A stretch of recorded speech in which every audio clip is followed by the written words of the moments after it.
mengarah pada satu titik. Istana Daun Retak bertahun sudah mencoba membangun lembar-lembar daun. Dari yang berserak kepada menghimpun telunjuk itu membuka garis-garis di telapak. Lihat, ini pasukan cicak. Di belantara rimbun daun dan jejak-jejak dengar suara-suara gemeretak dari helaian daun yang mulai retak, kering, lusul labuk menuju lenyap, sebagaimana hikayat dari bangunan sebuah istana. Pasir-pasir menjadi perih di tampias ujung. Dengar, gemuruh di dapur-dapur lusuh dan sakit. Pasukan perut yang selalu melilit. Setelah ini, siapa lagi tampil mendaftar Istana Daun Retak? Terima kasih, selamat malam. Ada yang perlu dijawab dari apa yang dipaparkan oleh Bang Ben tadi. Mengapa Pak Asa pada gumam 1, gumam 2, gumam 3 bisa ditangkap suaranya, tapi kemudian ketika sudah masuk gumam 4, gumam 5 seterusnya itu sudah masuk pada repetisi-repetisi, sudah masuk pada pengulangan-pengulangan yang dalam sastra yang berbasiskan pada penemuan-penemuan itu menjadi sangat membosankan. Mungkin Pak Asa bisa menjawab apa yang disampaikan oleh Bang Ben tadi. Satu hal yang sangat menghentak saya yaitu ketika saya menerima telepon dari jauh dan dia mengatakan bahwa kau jangan mencari identitasku, kau jangan mau tahu siapa aku, dan kirimlah karyamu dalam bentuk yang pendek-pendek saja dan jangan panjang-panjang. Saya menerimanya, iya pak, iya pak, iya pak. Pada saat itu saya tidak tahu siapa orang itu. Ini sangat apa ya, menghentak saya, dan tiba-tiba saja saya mengikuti apa yang dia mau. Kirim karya kamu ke Bali Pos, catat ya alamatnya, dan kirim dengan bentuk teks yang sudah di print gitu. Jangan pakai email, jangan pakai Facebook. Saya tidak mau tahu itu. Orang ini sangat tegas. Dan ketika di Kota Baru saya berjumpa Sandi Birri, saya lupa acara apa itu. Lalu Sandi Birri bercerita ketika dia di Ubud, dia mendengar cerita tentang seseorang yang begini. Lalu saya mengidentifikasikan itu tidak salah. Ini pasti orang yang menelpon saya. Saya kirim beberapa karya setelah dia nelpon itu sebenarnya, sebelum bertemu dengan Sandi, dan terbit di Bali Pos, termasuk Puncak Capaian ada di Bali Pos. Kemudian ada beberapa lagi yang lain. Bahkan saya kirim lagi dan diterbit lagi. Saya lacak di Bali Pos itu lewat internet ya. Ada lembar-lembar yang bisa dibuka gitu ya, dibuka segitu.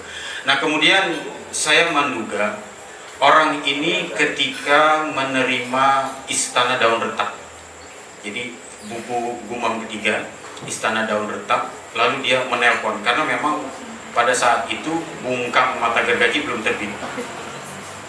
Benar apa yang dikatakan Bang Ben, ada semacam perubahan, tetapi itu bukan berarti sesuatu yang stagnan, karena proses saya selalu berlanjut dan saya masih mendengarkan suara-suara, termasuk suara penelpon itu misterius memang orangnya.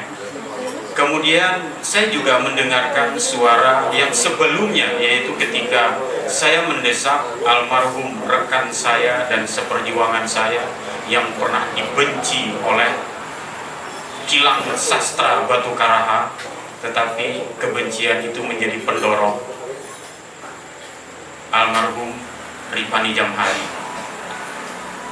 Bang Ripani, tolong kau bicaralah tentang gumam saya itu. Asa, saya harus bernapas panjang untuk membaca karya kamu itu. Persis apa yang dikatakan Budi Kurniawan. Nah, dengan yang panjang itu prosesnya sangat luar biasa, dan saya bangun tidur ngetik, ketika habis dari mana ngetik, lanjutannya apa saya buka, maka ada satu gumam yang kadang-kadang bisa terjadi sampai 10 halaman, 5 halaman, itu satu bentuk paragraf yang panjang. Dan itu menggemparkan saya kira, termasuk Budan juga ketika dia melacak, kenapa bahasa ini tidak melihat itu orang ramai membicarakan di Facebook. Saya pada saat itu tidak tahu Facebook, dan saya sangat gatek sekali. Tapi dengan dorongan Buddha, akhirnya saya membuka, mencoba, dibantu oleh Mus'ab. Dia yang bikinkan email saya, dia bikinkan ini, ya. Akhirnya saya mencoba ke hal-hal yang masuk dunia maya itu. Dan saya sangat mengandalkan dunia maya, dan saya tidak mencoba untuk tidak terlalu percaya dengan ruang-ruang cetak seperti koran, apalagi Kompas. Mungkin itu yang diandalkan oleh Sainul Hirmawan, bahwa harus ke Kompas, harus ke Horizon. Ngapain Horizon? Seperti tidak ada kerjaan aja mau nulis ke Horizon. Facebook itu luar biasa. Walaupun saya tahu Facebook itu banyak dibenci, tapi saya suka orang-orang yang membenci itu. Dan saya pernah juga diberitahu sama Agung Waskito Endah Rasio, saya panggil Awer.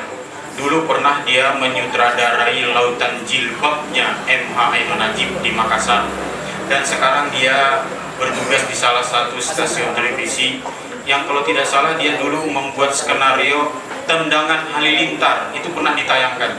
Dan saya pernah kontak dengan dia, tanya gimana membuat skenario itu, apakah selengkap yang saya tonton sekarang? Iya, harus selengkap itu detailnya. Dan itu adalah guru saya di awal SMA, dan dia adalah sutradara ketika saya bermain teater, Agung Waskito Endah Rasio.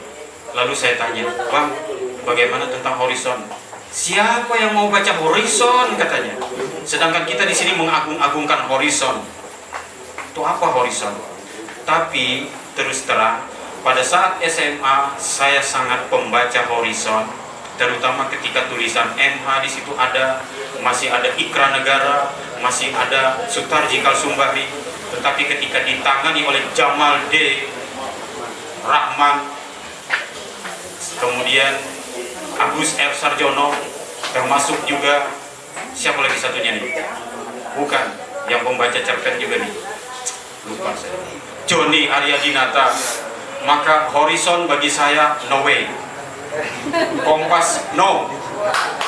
Walaupun saya tetap membaca beberapa bagian puisi-puisi yang terbit di Kompas, saya tetap hargai. Tetapi kalau dipaksakan oleh Sainul untuk membaca yang mengirim ke media-media yang lebih luas dengan alasan hanya pembacanya, saya menginginkan ada satu guma lalu dibaca hanya satu orang, tetapi satu orang ini akan berkembang lebih baik daripada membaca Horizon yang beratus-ratus juta orang.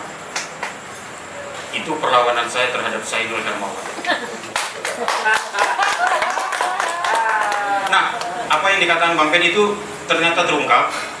Saya sekarang memang sedang tidak begitu jauh antara puisi dan gumam. Pada akhir-akhir ini saya sendiri merasakan, saya ini nulis puisi apa gumam akhirnya.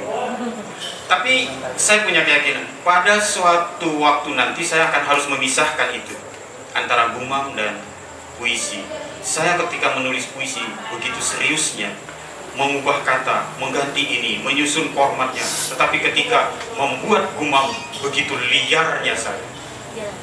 Bahkan bisa dikatakan oleh Miki Hidayat dalam kondisi ekstasi gitu. Nah, kalau Sainul terganggu dengan gumam saya, lalu dia mengatakan saya membaca puisinya menjadi kacau, tidak bisa bermakna, sulit memahaminya, karena Sainul sendiri orangnya terganggu pada saat itu. Artinya begini, memisahkan puisi saya dengan Gumam itu harus ada batas. Jadi jangan diramu begitu saja. Saya sarankan untuk Sainul kembali kepada jalan yang benar. Itu tadi. Terima kasih Bang Ben. Tetapi kalau dikatakan stagnan tidak, karena saya sangat percaya dengan proses. Kemudian kalau dikatakan tadi ragu dengan Budi Kurniawan, apakah ini tulisan berpindah tangan atau Gumam? Saya dua andalan. Gumam dalam perjuangan saya dan metode tulisan berpindah tangan, saya minta bantuan untuk melegalkan itu dari teman-teman. Karena saya sendiri dalam keadaan, mungkin Bang Ogi bisa, bagaimana cara untuk melegalkan supaya jangan dicuri orang saja. Kalau Gumam saya kira tidak ada yang bisa mencuri, tapi kalau metode itu bisa saja diakui oleh seseorang nanti. Apakah profesor, doktor ketika dia menemukan konsep saya, maka inilah. Akhirnya apa? Saya sendiri kadang-kadang, Asa, kau tidak boleh menggunakan metode ini karena ini sudah milik. Waduh, terlalu itu. Nanti bisa dibicarakan. Terima kasih Bang Ben dengan ungkapannya, dan terima kasih Sainul, walaupun saya menghentak kau, tapi kau tetap sahabat saya, karena tanpa kau maka jembatan sastra di sini, di Kalsel, di Banjarbaru, walaupun Sainul bukan satu-satunya, cuma sayang tidak ada lagi yang lain. Nah, dengan metode tulisan berpindah tangan saya berharap dari yang SD. Makanya SD itu saya adu argumen, bagaimana puisi teman itu, bagaimana dari yang kecil-kecil ini, mudah-mudahan nanti akan hadir Sainul ke depan yang benar, bukan Sainul sekarang yang mungkin saya anggap masih salah ini Sainul. Oke, itu saja dulu yang saya kemukakan. Terima kasih Arifin Nur Hasbi dan Abang Arsad Indradi. Oh ya, saya ingin mengatakan Bunda Nur, bahwa Arsad Indradi inilah yang menerima saya pertama kali ketika menginjakkan di Banjarbaru dengan kondisi rumah yang begitu kumuh ya Pak.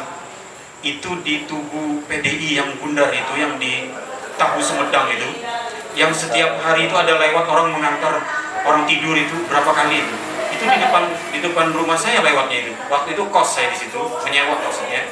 Saya sewa 1 bulan, tapi ternyata saya langsung ditahan hanya 3 minggu saja karena alasan, kalau tidak salah mungkin punya menjadi Bang Modi. Ya, menjadi gitu ya. Wah, karena situ orangnya, kisahnya saya sendiri tidak pernah ketemu. Tapi ketika saya melacak rumahnya yang di dalam, sebelum ada jalan Trikora, memang benar. Kalau mau tahu ini ya, tempat strongkeng itu, di bawahnya itu adalah tabung gas yang tinggi. Jadi akhirnya lampu itu bisa bertahan 1 malam penuh. Siapa yang lewat harus lewat dia karena ada portal di situ. Kan di situ tempat ini pasir-pasir itu yang di dalam. Pada saat itu sangat gelap sekali, dan di situ juga bersemayam yang namanya almarhum Ajamuddin Tifani. Saya pernah mengunjungi makam beliau dengan YS Agus Suseno. Walaupun beberapa dekade terakhir saya dengan Agus itu berkonflik, tetapi konfliknya itulah yang mendorong saya katakan. Agus yang pertama kali mengatakan Gumam itu orang gila. Saya tunjukkan dengan karya-karya, terus saya sampai 7 buku. Sekarang Agus tidak bisa bicara tentang Gumam kalau dia mengatakan gila. Saya katakan baca dulu Gumam kalau mau bicara Gumam. Makasih. Kalau dalam catur ini namanya skakster. Ada skak ke sana, ster ke sana. Ada tanggapan Bang Ben? Gak ada. Oke, ada yang ingin disampaikan, Pak? Pak Arsad?